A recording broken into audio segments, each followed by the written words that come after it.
जय हिंद दोस्तों, E2GS world में आपका स्वागत है। इस वीडियो के माध्यम से आधुनिक भारत का इतिहास पढ़ेंगे, जिसमें से पहला टॉपिक होगा भारत में यूरोपीय कंपनियों का आगमन। तो 17 मई 1498 में वास्को डी गामा भारत के पश्चिमी तट पर पहुंचा और वास्को डी गामा जो है गुजराती पथ प्रदर्शक जो थे अब्दुल मजीद की सहायता से पहुंचा था और वास्को डी गामा पहुँच करके भारत और यूरोप के बीच समुद्री मार्ग की खोज किया था। फिर 1505 ईस्वी में फ्रांसिस्को दी अल्मीडा पुर्तगालियों का प्रथम वायसराय बना। फिर 1509 ईस्वी में अल्फांसो दी अल्बुकर्क पुर्तगालियों का दूसरा वायसराय बना और अल्फांसो दी अल्बुकर्क ने ही 1510 ईस्वी में यूसुफ आदिल शाह से गोवा को जीता।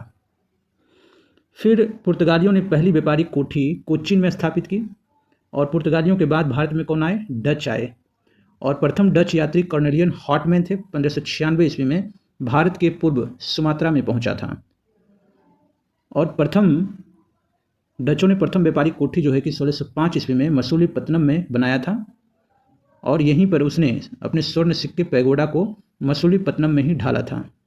डचों ने 1632 ईस्वी में पटना में कारखाना की स्थापना किया।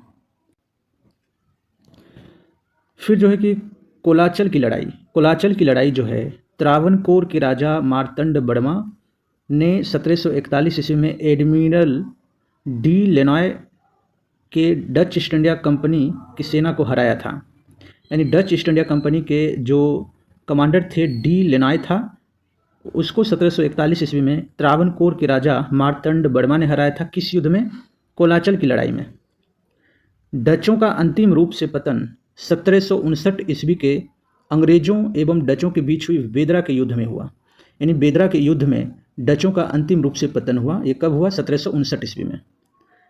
अब जो है कैप्टन हॉपकिंस जो थे वो मुगल दरबार में जाने वाला प्रथम अंग्रेज थे और कैप्टन हॉपकिंस को जो है कि जेम्स प्रथम ने राजदूत बना करके मुगल बादशाह जहांगीर के दरबार में भेजा था 1609 ईस्वी में। तो कैप्टन हॉपकिंस मुगल दरबार में 1609 ईस्वी में जहांगीर के दरबार में पहुंचते हैं और कैप्टन हॉपकिंस जो थे जेम्स प्रथम के राजदूत थे।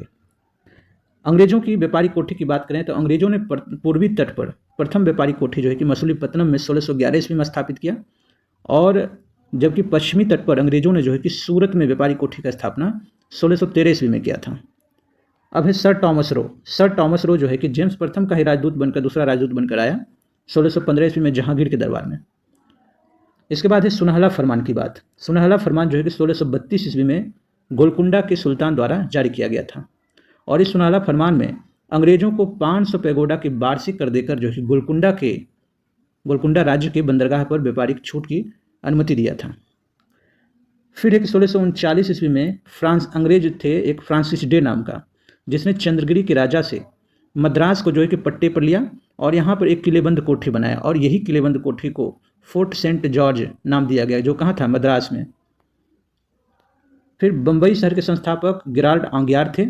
बंगाल के शासक शाह सुजा 1651 ईस्वी में अंग्रेजों को व्यापारिक छूट प्रदान की और इस छूट को निशान कहा गया। फिर आगे है कि 1698 ईस्वी में ईस्ट इंडिया कंपनी ने 3 गांव सूतानाती, कालीकट और गोविंदपुर को प्राप्त किया और इसी 3 गांव में के आसपास के एरिया में जो है कि फोर्ट विलियम का निर्माण कराया और यही फोर्ट विलियम जो आसपास का क्षेत्र था सूतानाती, कालीकट, गोविंदपुर, इसी को बाद में कलकत्ता नगर कहलाया और इस कलकत्ता नगर के वास्तुकार थे जॉब चार्नॉक। और ये फोर्ट विलियम जो बनाया गया, इस फोर्ट विलियम का जो कोलकाता में बनाया गया, इसके प्रथम प्रेसिडेंट चार्ल्स आयर थे। भारत में फ्रांसीसियों की जो कि प्रथम कोठी यानी फैक्ट्री फ्रैंको कैरो के द्वारा 1668 ईस्वी में सूरत में बनाया गया। 1674 ईस्वी में फ्रांसीसी निदेशक फ्रैंकिस मर्टिन ने बलिकोंडापुर के शेर खान लोधी से जो है कि पुदुचेरी नामक गांव प्राप्त किया और यही पुदुचेरी गांव पांडिचेरी बाद में बना। अब है अंग्रेज और फ्रांसीसियों के बीच जो युद्ध हुआ यानी संघर्ष हुआ। तो अंग्रेज और फ्रांसीसियों के बीच जो है कि जो युद्ध हुआ वो कर्नाटक युद्ध के नाम से जाना जाता है और 3 कर्नाटक युद्ध हुआ। प्रथम कर्नाटक युद्ध 1746 से 48 में हुआ और इसका कारण था ऑस्ट्रेलिया पर उत्तराधिकार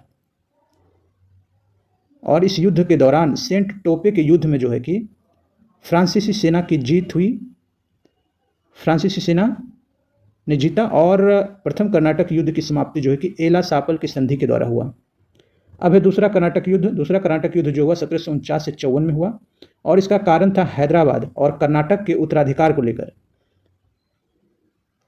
और इसके परिणाम हुआ कि हैदराबाद में जो है कि मुजफ्फर जंग नवाब बना और कर्नाटक में जो है कि चंदा साहब नवाब बना। और फ्रांसीसी सेना जो डुप्ले थी उसकी हार हुई और उसके जगह पे गोडेहू को भेजा गया। और द्वितीय कर्नाटक युद्ध की समाप्ति जो है कि पांडिचेरी की संधि के द्वारा हुआ। फिर हुआ तृतीय कर्नाटक युद्ध। तृतीय कर्नाटक युद्ध जो है 1756 से 63 में हुआ था और यह यूरोप के सप्तवर्षीय युद्ध के कारण हुआ था। और तृतीय कर्नाटक युद्ध जो है कि पेरिस की संधि द्वारा समाप्त हुआ। और अंतिम लड़ाई जो है कि फ्रांसीसियों और अंग्रेजों के बीच बांडिवास की लड़ाई 1760 में हुआ, जिसमें अंग्रेजी सेना ने आयरकूट के नेतृत्व में जो है कि फ्रांसीसियों का अंत कर दिया। और यही कारण 1760 के बाद 1761 में अंग्रेजों ने जो है कि पांडिचेरी को फ्रांसीसियों से छीन लिया। फिर जब पेरिस की संधि हुआ फिर वापस कर दिया। Please like, comment and subscribe.